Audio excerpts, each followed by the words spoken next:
चाहे कितने ही सगे हों, पर इन तीन लोगों पर कभी विश्वास न करना, वरना बहुत ही बुरे पछताओगे। दर्शकों, एक हत्यारिन रानी की कहानी। दर्शकों, बहुत पुरानी बात है। किसी नगर में एक चोर रहता था। वो छोटी मोटी चोरी करके अपने परिवार को पालता था, लेकिन उन चोरियों के धन से उसकी ठीक से गुजर नहीं हो पाती थी। एक दिन उसने विचार किया कि पाप तो पाप होता है, चाहे छोटा हो या बड़ा। मैं चाहे छोटी चोरी करूं या बड़ी, रहूंगा तो चोर ही। पकड़े जाने पर मुझे दंड तो उतना ही मिलेगा ना, क्यों ना मैं बड़ी चोरी करूं। ऐसा निश्चय करके चोर ने राजा के खजाने को लूटने की योजना बनाई। रात होने पर वह किसी तरह से राजमहल में प्रवेश कर गया और जहां राजा का कोष था वहां पहुंच गया। वहां पहुंचकर उसने देखा कि राजा के खजाने की कई सैनिक चौकीदारी कर रहे थे। सख्त पहरा देखकर चोर को लगा कि उनकी आंखों में धूल झोंकना बहुत ही कठिन काम है। सोचने लगा, यहाँ तो साक्षात मौत पहरा दे रही है। अगर मैंने चोरी की गुस्ताखी की तो जीवित नहीं बचूंगा। यह सोचकर चोर उल्टे पांव लौटने लगा। लौटते समय उसने सोचा कि खाली हाथ लौटने से अच्छा है कि कुछ न कुछ तो यहाँ से लिए ही चलूं। मेरा यहाँ आना व्यर्थ नहीं होना चाहिए। चोर के दिमाग में एक युक्ति आई कि राजा के कक्ष में चलना चाहिए, जहाँ राजा सोता है, और इस समय राजा अपनी पोशाक उतारकर सो गया होगा। मैं राजा की पोशाक चुराकर ले आऊँगा और वही पोशाक पहनकर आसानी से मैं यहाँ से कुछ धन चुरा कर ले जाऊँगा। पहरेदारों को लगेगा कि मैं राजा हूँ, इसलिए वे मेरे रास्ते में नहीं आएंगे और मेरा काम बड़ी आसानी से बन जाएगा। ऐसा निश्चय करके चोर राजा के कक्ष के पास पहुँच गया। चोर ने धीरे से पर्दा हटाकर झाँक कर देखा तो अंदर का नज़ारा देखकर हैरान रह गया। उसने देखा कि कक्ष में राजा साहब अपनी पलंग पर आराम से सो रहे हैं और उनकी रानी अर्धनग्न अवस्था में पलंग पर बैठी हुई थी। रानी को जागता देख चोर के हाथ पैर फूल गए। वो एक और दीवार से सटकर खड़ा हो गया और रानी के सो जाने का इंतजार करने लगा। काफी देर बाद उसने फिर से पर्दा हटाकर देखा कि शायद रानी सोई है या नहीं, क्योंकि रानी सोए तो राजा की पोशाक चुराई जाए। दर्शकों, चोर ने देखा कि रानी अभी भी उसी तरह बैठी जाग रही थी। यह देखकर चोर कुछ सकपका गया और हड़बड़ी में बाहर एक गुलदस्ता रखा हुआ था, जो चोर के हाथ लगने से नीचे गिर गया। गुलदस्ते की आवाज़ सुनकर राजा तो नहीं जागा, किंतु रानी तुरंत तलवार लेकर बाहर आई। उसने वो तलवार चोर की गर्दन पर रख दी और बोली, कौन है तू और यहाँ किस लिए आया है? सच सच बता, वरना तुम्हारा सर अभी कलम कर दूंगी। दर्शकों, चोर डर के मारे पसीना पसीना हो गया और हाथ जोड़कर गिड़गिड़ाता हुआ बोला, रानी साहिबा, मेरी जान बख्श दीजिए। मैं एक गरीब चोर हूँ और चोरी करने के उद्देश्य से मैं यहाँ आया था। मैं छोटी मोटी चोरी करके अपने परिवार का पालन करता हूँ। अगर आप मुझे मार दोगे तो मेरे बच्चे अनाथ हो जाएंगे। मैं वचन देता हूँ कि इस बार आप मुझे छोड़ दो। मैं कभी दोबारा इधर मुड़कर भी नहीं देखूंगा। मेरे छोटे छोटे बच्चों पर रहम करो। चोर को गिड़गिड़ाता हुआ देख रानी ने एक नरम रूप अपनाया और बोली, सुन, तुझे मैं एक शर्त पर छोड़ सकती हूँ। मैं इस समय काम से पीड़ित हूँ। यदि तू मेरे साथ समागम करे तो मैं यहाँ से तुझे जाने दूंगी, वरना मैं तेरा सर काट दूंगी। दर्शकों, रानी की अनोखी शर्त सुनकर चोर और भी घबरा गया। कहने लगा कि रानी जी, ये आप क्या कह रही हो? मैं सिर्फ एक चोर हूँ और तुम इतने बड़े राज्य की महारानी हो। मेरी क्या औकात कि मैं तुम्हारे साथ ऐसा करूँ? मेरे लिए तो ये सोचना भी गुनाह है। रानी बोली, मैं कुछ नहीं सुनना चाहती। अगर तुझे अपनी जान प्यारी है तो जैसा मैंने कहा है वैसा कर, वरना मरने को तैयार हो जा।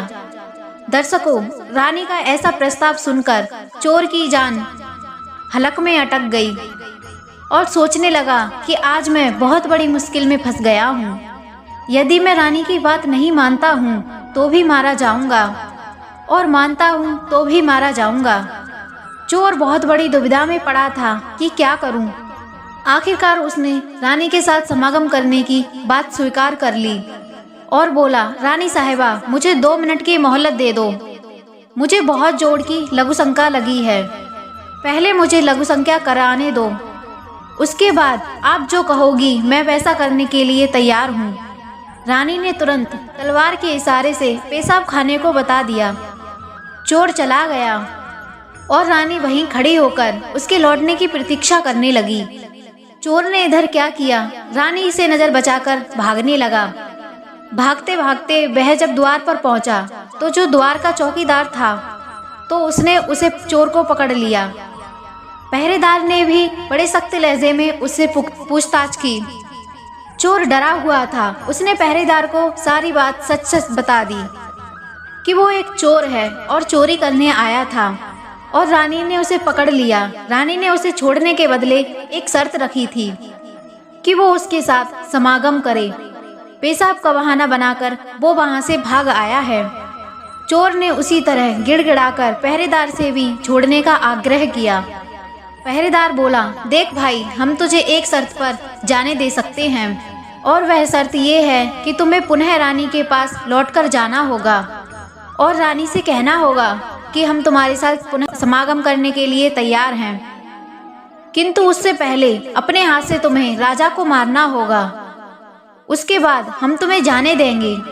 दर्शकों, पहरेदार की ये शर्त और भी ज्यादा कठिन थी। चोर ने सोचा, वैसे तो प्राण बच भी सकते थे, परंतु अब नहीं बचेंगे। अगर मैंने रानी से ये बात कही तो वह मेरा सर भुट्टा सा उतार देगी। अब तो चोर को चारों तरफ मौत ही मौत दिखाई दे रही थी। चाहे इधर जाओ चाहे उधर जाओ, हमको तो कटना ही कटना है।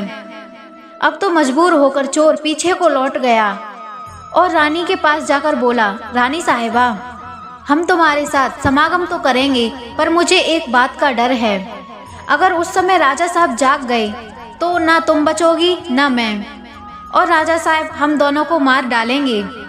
इसीलिए तुम्हें एक काम करना होगा। तुम अपने हाथों से ही राजा का सर काट दो, फिर हम निर्भय हो जाएंगे। अगर तुम इतना काम कर सको तब तो मुझे तुम्हारी शर्त मंजूर है, वरना मैं तुम्हारे हाथों से मरना उचित समझूंगा। आप मुझे मार दो। दर्शकों, काम के बसीभूत रानी चोर से कहने लगी, ठहरो, ये कितनी बड़ी बात है। मैं अभी राजा साहब को मौत के घाट उतार दे रही हूँ। इतना कहते ही रानी ने दोनों हाथों से तलवार पकड़ी और सोते हुए राजा का सर काट दिया। धन्य है रे बासना, कहते हैं जिनका मन कामना के बसीभूत होता है वे उस समय अंधे होते हैं। वे उस समय अपने प्रिय की मृत्यु भी देख सकते हैं, लोक लाज भी सह सकते हैं, कुल का विनाश भी देख सकते हैं, खुद को बंधन में भी डाल सकते हैं। उस समय वे काम के अंधे होते हैं। कहते हैं जिस तरह कौवा को रात में नहीं दिखता, उल्लू को दिन में नहीं दिखता, उसी तरह कामी पुरुष को न दिन में दिखता है न रात में। वो उस समय आंख और विवेक से अंधा हो जाता है। रानी ने जब अपने ही हाथों अपने पति को मार डाला तो राजा के रक्त से पूरा कक्ष लाल हो गया। राजा के रक्त से रानी भी भीग गई थी। वो भयावह मंजर देखकर रानी भी कुछ समय के लिए बेहोश हो गई थी। उसी समय चोर को मौका मिल गया और वह वहां से फरार हो गया। इधर सुबह राजमहल में हंगामा हो गया कि कोई राजा को मार गया, मगर राजा को मारने वाले का कोई पता नहीं चल पा रहा था। सब लोग बड़े आश्चर्य में थे कि राजा को सोते से कौन मार गया। इधर रानी भी दहाड़े मार मार कर रो रही थी।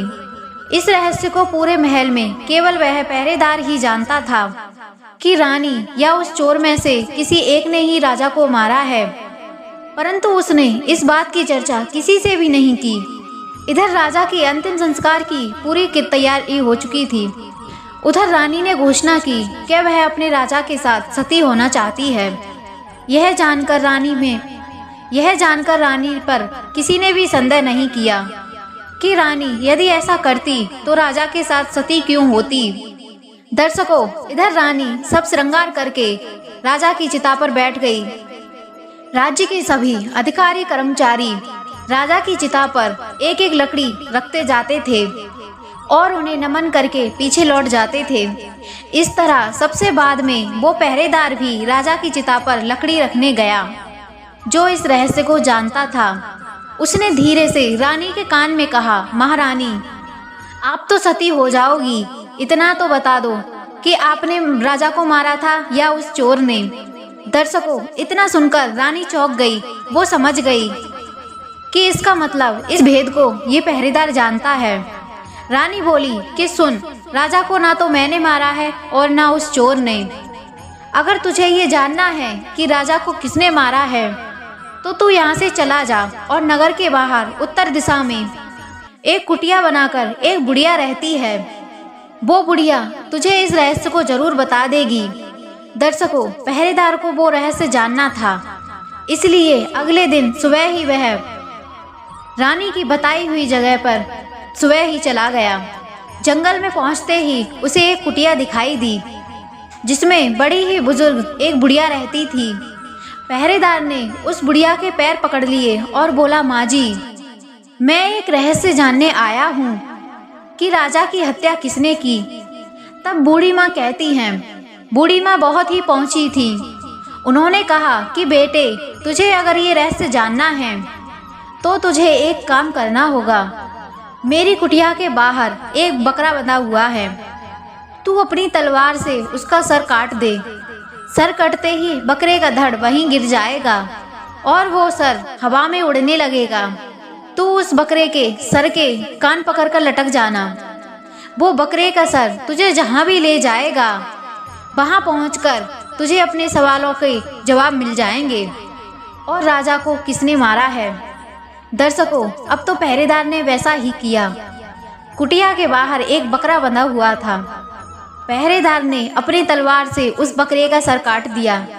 सिर कटते ही वो सिर हवा में उड़ने लगा। उसने झपटकर बकरे के दोनों कान पकड़ लिए। वो सिर उड़ता हुआ उसे भयंकर वन के बीच ले गया। उस वन में एक गुफा बनी हुई थी। उस गुफा के द्वार पर वह सिर उतर गया।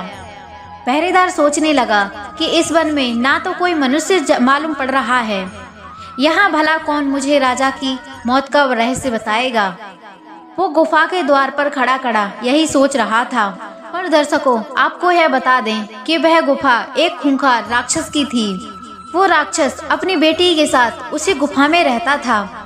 रात हो चुकी थी। राक्षस उसी समय अपने भोजन के लिए बाहर गया हुआ था। गुफा के अंदर केवल उसकी बेटी मौजूद थी। इधर जब राक्षस कन्या को किसी मनुष्य की गंध मालूम पड़ी तो वह बाहर निकल कर आई। उसने देखा कि एक हट्टा कट्टा नौजवान गुफा के द्वार के बाहर खड़ा है। राक्षस कन्या ने सोचा कि ये कोई मनुष्य मालूम पड़ता है। अगर मैंने इसे खा लिया तो मेरी एक समय की भूख मिट पाएगी। अगर मैंने इसे जिंदा रखा तो यह नौजवान मेरे बहुत काम आएगा। राक्षस कन्या ने तुरंत एक बहुत सुंदर लड़की का रूप बनाया और उसके सम्मुख पहुंच गई। इतनी सुंदर स्त्री उसने आज पहली बार देखी थी।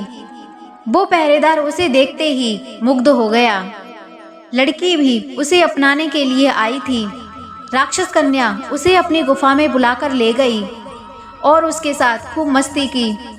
इधर जब राक्षस का आने का समय हुआ तो लड़की ने उसे मच्छर बनाकर दीवार पर चिपटा दिया। राक्षस ने पूछा कि बेटी, मुझे यहाँ किसी मनुष्य की गंध मालूम पड़ रही है। मुझे लगता है कि कोई चोर हमारी गुफा में घुस आया है। तब बेटी बात बनाती हुई बोली, पिताजी कैसी बातें करते हो? हमारे होते हुए यहाँ कोई मनुष्य कैसे कोई हिम्मत करेगा यहाँ आने की? मैं तो उसे कच्चा चबा जाऊंगी। इस तरह उसने राक्षस को गुमराह कर दिया। दर्शकों, अब तो वह राक्षस कन्या रोज रात होने पर उसे पुरुष बना लेती थी और दिन निकलने पर उसे मक्खी मच्छर बनाकर दीवार पर चिपटा देती थी। इस प्रकार पहरेदार को राक्षस की गुफा में रहते रहते कई दिन बीत चुके थे। उसे अपने घर की बच्चों की याद आती थी, पर वो राक्षस कन्या के चंगुल से नहीं निकल पा रहा था।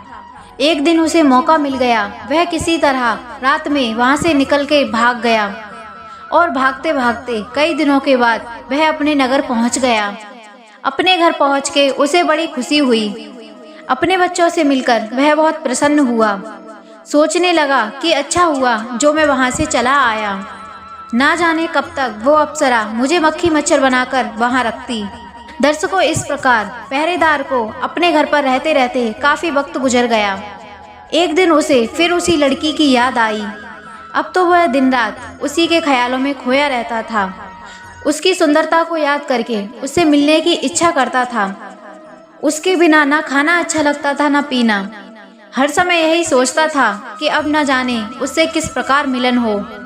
कहते हैं ना कि स्त्रियों का नाम लेना ही आह्लाद पैदा करके चित्त को काम विकार से भर देता है, और जो स्त्रियां विलासपूर्वक भावों को नचाती हैं उनका दर्शन करके कैसे मनुष्य शांत बैठ सकता है। कहते हैं जो स्त्रियां एकांत में भेंट करके कुशल हों, कोमल और मीठे वचन बोलने वाली हों, प्रेम युक्त कटाक्ष करने वाली हों, ऐसी स्त्रियां किस मनुष्य को बस में नहीं कर सकती। जो ऋषि मुनि सदैव अपने मन को अधीन रखने वाले होते हैं उनमें भी ऐसी स्त्रियां काम वासना जगा देती हैं। फिर इंद्रियों को ना जीतने वाले कामियों के विषय में तो कहना ही क्या। पहरेदार उस राक्षस कन्या से मिलने के लिए झटपटाने लगा। उसने फिर से उसके पास जाने का निश्चय किया। उसने सोचा कि पहले तो मुझे उस बूढ़ी माँ ने पहुंचा दिया था। मैं रास्ते में वहां से भागकर आया हूँ, मुझे रास्ते का भी ज्ञान नहीं है। क्यों न एक बार फिर उन्हीं बूढ़ी माँ की सहायता ली जाए। दर्शकों, ऐसा सोचकर वह पुनः एक बार फिर से उस कुटिया पर पहुंचा और उनसे विनती करके बोला कि हे माँ, फिर से एक बार मुझे उसी स्थान पर भेज दो जहां आपने मुझे भेजा था। अब वह राजा की हत्या का तो रहस्य जानना भूल चुका था। उस राक्षस कन्या से मिलने की बेचैनी उसके अंदर बढ़ती जा रही थी। बूढ़ी माँ समझ गई कि ये काम के वशीभूत है। बूढ़ी माँ बोली कि बेटे, पहले तो मेरे पास एक बकरा था जिसके कान पकड़कर तुम वहां चले गए। अब तो वो भी नहीं है। अब मैं तुम्हें वहां कैसे पहुंचाऊं? तब पहरेदार बोला कि हे माँ, मैं तुम्हारा जीवन भर ऋणी रहूंगा। एक बार फिर से मुझे उस अप्सरा से मिलवा दो। बुढ़िया ने कहा, बेटे, मैं तुझे मिला तो दूंगी, पर उसके लिए तुझे अपने बेटे को मेरे पास लाना होगा। पहरेदार बोला कि ये कितनी बड़ी बात है। इतना कहकर पहरेदार अपने बेटे को बुला लाया। बूढ़ी माँ बोली, बेटे, जिस तरह तुमने अपने बकरे का सर काटा था उसी तरह तुम अपने बेटे का सर काट दो। उसी तरह इसका सिर उड़ेगा और तुम उसी सिर को पकड़कर उसी स्थान पर पहुंच जाना। दर्शकों, काम के वशीभूत वह पहरेदार अपने बेटे का सर काटने के लिए तैयार हो गया। उसने तलवार लेकर जैसे ही बेटे का सर काटना चाहा, बूढ़ी माँ ने उसका हाथ पकड़ लिया और बोली, ठहरो, यही तुम्हारे प्रश्न का जवाब है। राजा को न चोर ने मारा न रानी ने, राजा को हवस ने मारा था। जिस तरह काम वासना में मग्न होकर तुम अपने बेटे को मारने के लिए तैयार हो गए, इस हवस के वशीभूत होकर मनुष्य अंधा हो जाता है। उसे सब कुछ दिखना बंद हो जाता है। उस समय उसे अच्छा बुरा कुछ नहीं सूझता। वो निंदित से निंदित कर्म कर डालता है। दर्शकों, इसी तरह धन का लालची भी धन के लालच में अंधा होकर कुछ नहीं देख पाता है। तीसरा होता है क्रोध। क्रोध में अंधा होकर मनुष्य वो सब कर डालता है जो जीवन भर पछताने के लिए उसे विवश कर देता है। क्रोध में वो बुद्धि विवेक से शून्य हो जाता है और अपना पराया कुछ नहीं देख पाता है। इन तीन अंधों से बचकर रहना, ये दिमाग से पैदल हो जाते हैं। इन पर कभी विश्वास मत करना, वरना बहुत ही बुरे फंस जाओगे। दर्शकों, हम उम्मीद करते हैं कि ये वीडियो आपको जरूर ही पसंद आया होगा। तो चलिए अपनी कीमती राय कमेंट बॉक्स में दीजिए। तो मिलते हैं आपसे एक नई कहानी में एक नई चर्चा के साथ। आप सभी का इस वीडियो में बहुत ही धन्यवाद। जय श्री कृष्णा।